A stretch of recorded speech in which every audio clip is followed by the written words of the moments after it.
It looks like she just benched her. It looks like she just benched her for Raven Johnson. And look at Stephanie White's face. Look at Stephanie White's face. She's pissed. She's pissed. She's mad. And I'm sure Caitlin Clark's not happy because, hell, if we don't understand. Watch Stephanie White's face in that moment. That's not the expression of a coach making a routine substitution. That's anger. That's frustration boiling over in real time on national television. And Caitlin Clark, she knows exactly what just happened. She's been benched, and judging by her reaction, this isn't the first time the communication between these two has broken down. The Indiana Fever just suffered a blowout loss to an expansion team. The Portland Fire, an expansion team. Let that sink in for a moment. This is a franchise that added Caitlin Clark, the biggest draw in women's basketball history, and they're getting demolished by a first-year team while their coach and star player are visibly at odds on the sideline. They're upset. They're livid. They're done with Stephanie White. They're fed up.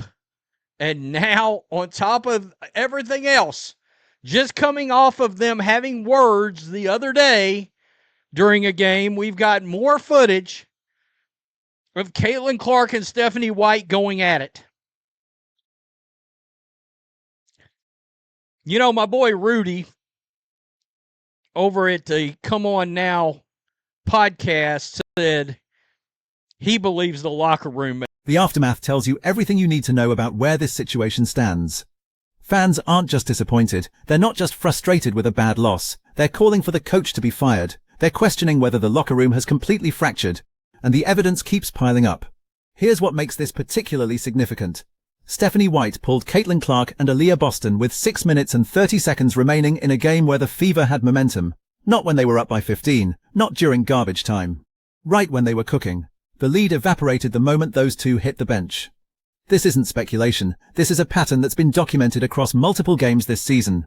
Super Bowl rings. Stephanie White once took a flamethrower to the Vanderbilt college basketball program, and her best talent up and left the program over her. Go look it up. She took a flamethrower. She buried the program till they got rid of her ass. Her best players left, got the hell out of there. She wants 5 players that all look exactly the same. Now we're getting to the heart of the issue. Stephanie White's coaching history at Vanderbilt tells a story that Fever fans are starting to recognize. She took a flamethrower to that program. Her best players left. They got out of there specifically because of her coaching style. This isn't ancient history we're digging up. This is a documented pattern of behavior with elite talent. And here's what nobody in the mainstream media wants to address directly. Stephanie White has never successfully coached a superstar. Look at her track record. She wants 5 players who all look the same, play the same system, execute the same way every single time. That works in certain contexts, but when you have generational talent like Caitlin Clark, when you have someone who can create offense in ways your system never accounted for, that's when this coaching philosophy becomes a liability instead of an asset. Let me just refresh this. I still got it up from last night. Look at this. 620 likes to 768 comments. Welcome to the dark side. The dark side got so much larger last night. There are people that are finally, slowly but surely, getting it. Hopefully one day, Caitlin Clark, extraordinarily bad coach, fired. I'm starting to believe there's no way Caitlin Clark remains on this team. It is Stephanie White or Caitlin Clark. One of the two. The social media response reveals just how widespread this frustration has become. Look at these numbers. 620 likes, 768 comments on a single post from the Fever's official account. And what are those comments saying? Fire Stephanie White. This is coaching malpractice. It's either the head coach or the chosen one. But here's the comment that should terrify the Fever front office. I've been scheduling my days around watching Caitlin Clark and the Indiana Fever, but not anymore. That's not just one disgruntled fan. That sentiment is being echoed hundreds of times across multiple platforms. These are people who rearranged their lives to watch this team, and now they're turning it off in the first quarter because they can't stomach what they're seeing. The ratings tell the same story. USA Network got excited about broadcasting WNBA games. They secured an Indiana Fever game featuring Caitlin Clark, and it pulled 643,000 viewers. Ion had been getting over 1 million. The network hasn't said a word about their ratings this year. The numbers have fallen off a cliff right after the league secured a new media rights deal. The timing couldn't be worse. You are fumbling the biggest thing to ever happen to the sport. It's disgusting to watch. What the hell was Stephanie White doing in that game? She takes CC and AB out with 6:30 left. You are hurting this team, coach. You don't bench your starters when they're cooking. Well, what kills me is if you want to bench them, wait. If you want to take them out, wait till they're up by 15 or 12 or something. It wouldn't matter anyway. They'd give up that lead. As soon as they put Caitlin Clark on the bench, fucking leads are descending. Let's talk about what happens when Caitlin Clark goes to the bench. This isn't subjective analysis, this is observable reality playing out in real time, game after game. The Fever build a lead. Clark sits, the lead disintegrates. It's happened so many times now that fans are calling out the specific pattern during live games. Against Portland, the substitution happened with 6 minutes 30 seconds left. The Fever had momentum, they were executing, the offense was flowing. And Stephanie White pulled both Clark and Boston simultaneously. Not a strategic rest, not a tactical adjustment based on matchups, just pulled them. And the expansion team immediately went on a run. Here's what makes this particularly damaging. Caitlin Clark isn't just a scorer. She's the engine of the entire offense. When she's on the floor, defenses have to account for her range, her passing, her ability to create advantages from anywhere on the court. Take her out, and suddenly the Fever are running a completely different offense with players who aren't equipped to carry that load. It's not a seamless transition, it's a complete system breakdown. Stephanie White, y'all need a reset.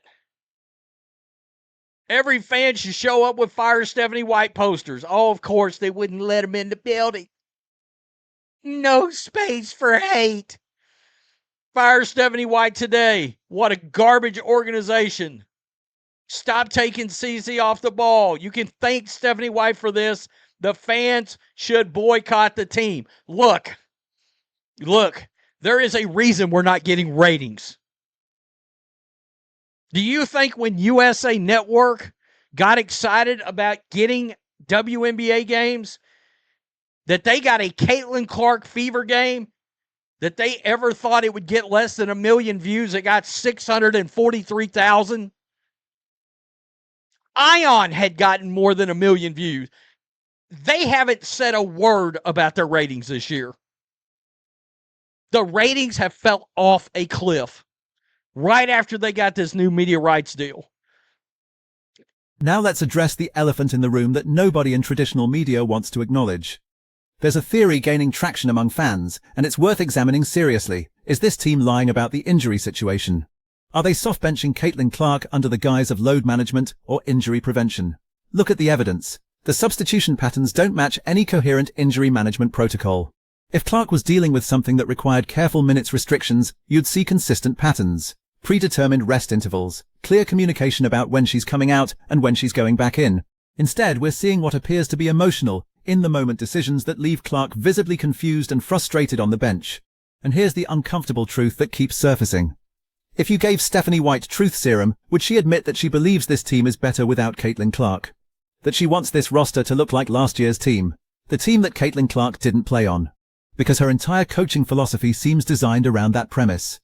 5 interchangeable players running a rigid system, no superstars, no one player dominating the ball or the spotlight. That's why she just got this. Aaliyah Boston against the Fire. A stat-padding, meaningless 18 points. 53% shooting, 7 rebounds. In garbage time. The organizational tone deafness extends beyond just coaching decisions. The Fever's social media team posted a congratulations to Kelsey Mitchell for moving into 3rd all-time in franchise assists. The timing couldn't be worse. Fans are furious about a blowout loss to an expansion team. The coach and star player are visibly feuding, and the official account is celebrating a milestone that only highlights one of the team's ongoing issues. Because here's what everyone knows but the organization won't acknowledge. Kelsey Mitchell doesn't pass the ball. That's not a controversial statement, that's observable reality. She's been with the franchise long enough to accumulate the counting stats, but the style of play that got her to third all-time in assists is part of the larger problem with how this team functions offensively. And then there's Aliyah Boston's stat line against Portland: 18 points on 53% shooting, 7 rebounds. On the surface, that looks respectable, but it was pure garbage time production, meaningless buckets when the game was already decided. The kind of stat padding that makes the box score look better than the actual performance. Ruined it. Again, the media is not going to ask them any tough questions. Good Lord, I wished they could get a taste of Dallas media, Cleveland media, Philadelphia media, New York media. It would be a slaughter. Wow. Tell me what you think, Black and White Sports supporters. Once again, everybody said, oh, those YouTubers are causing drama. No. Stephanie White can create her own drama for all of us. She's doing it right in front of our face. We just got the balls to say something about it. Not blow smoke up your ass. Oh, every team has a blowout loss. Kiss my grits. Hit the subscribe button. Make sure you're still subscribed. Thank you for watching. I apologize on behalf of everybody that watched that garbage last night. Here's what this entire situation comes down to. The Indiana Fever are fumbling the biggest opportunity in WNBA history. They have Caitlin Clark, generational talent, the kind of player who transcends the sport and brings in casual fans who've never watched women's basketball before. And they're wasting it. Stephanie White's coaching philosophy is killing this team's potential, not because she's a bad coach in every context, but because her system requires conformity, and Caitlin Clark's greatest strength is her ability to create outside of rigid structures. That's the fundamental incompatibility that's tearing this roster apart. The locker room dynamics are deteriorating. You can see it in the body language. You can hear it in the carefully worded press conference responses. Players aren't going to publicly trash their coach. They're professionals. They'll say all the right things about staying together and trusting the process. But watch the games. Watch how they interact on the sideline. Watch Caitlin Clark's face when she gets pulled for the third time in a quarter with no explanation. The front office has a decision to make, and they're running out of time. Lynn Dunn and the Fever organization brought in Stephanie White because of her history with the franchise. She's a former player, she understands the culture. But that ancestral connection is blinding them to the reality of what's happening on the court. They're about to choose poorly. They're going to prioritize loyalty to a former player over maximizing the potential of a generational talent. And here's the thing about that choice. It's not just about this season, it's about Caitlin Clark's future with the franchise. How long is she going to tolerate this? How many more blowout losses to expansion teams? How many more inexplicable substitutions? How many more public disagreements with a coach who fundamentally doesn't believe in her style of play? The fans are already checking out. The ratings are dropping. The social media sentiment has turned toxic. And every single game, more people are arriving at the same conclusion. Something has to change. Either Stephanie White goes, or Caitlin Clark eventually will. Compare this to how other leagues handle superstar coach conflicts. When Tom Brady and Bill Belichick had tension, there was at least mutual respect built on 8 Super Bowl rings. Belichick had earned the benefit of the doubt through decades of success. Stephanie White's resume includes taking a flamethrower to Vanderbilt's program and losing her best players in the process. That's not the same level of credibility. The Fever had a vision coming into this season: run and gun offense, joyful basketball. Let Caitlin Clark do what she does best and build a system that amplifies her strengths. Instead, we're watching half-court sets that grind to a halt. We're watching a coach who seems more interested in proving her system works than in winning games. We're watching the slow-motion destruction of what should have been a dynasty in the making. So what happens next? The Fever have to make a choice. They can continue down this path, hope that Stephanie White and Caitlin Clark somehow figure out how to coexist, and watch their championship window close before it ever really opened. Or they can acknowledge reality, admit that this coaching hire isn't working. Make the difficult decision to move on before the situation becomes completely unsalvageable. Because here's what the Fever front office needs to understand. Caitlin Clark is not the problem. The roster construction has issues, sure.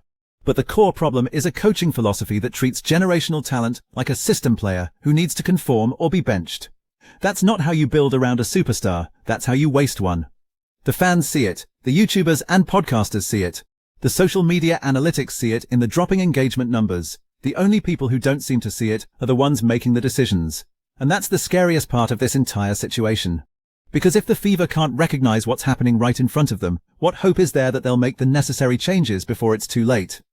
This isn't just about one blowout loss to Portland. This is about a pattern of dysfunction that's been building since the season started. This is about a coach and a superstar who are fundamentally incompatible. This is about an organization that's too loyal to its past to secure its future. So the question for Fever fans becomes, how much longer are you willing to watch this? How many more games are you going to schedule your day around, only to turn it off in disgust by halftime? How much more evidence do you need that this isn't working and isn't going to work no matter how many press conferences promise that everyone's on the same page? The clock is ticking. The season is slipping away. And the Indiana Fever are running out of time to fix this before they lose not just games, but the trust of the fan base that Caitlin Clark brought with her. That's the real crisis here, not the losses, the complete erosion of faith that this organization knows what it's doing. Let me know in the comments, do you think Stephanie White can turn this around, or is it time for the Fever to make a change? Because from where I'm sitting, this situation is only going one direction, and it's not up. Hit subscribe if you want more honest analysis of what's really happening with the Fever, because we're going to keep covering this story as it develops, and trust me, it's far from over.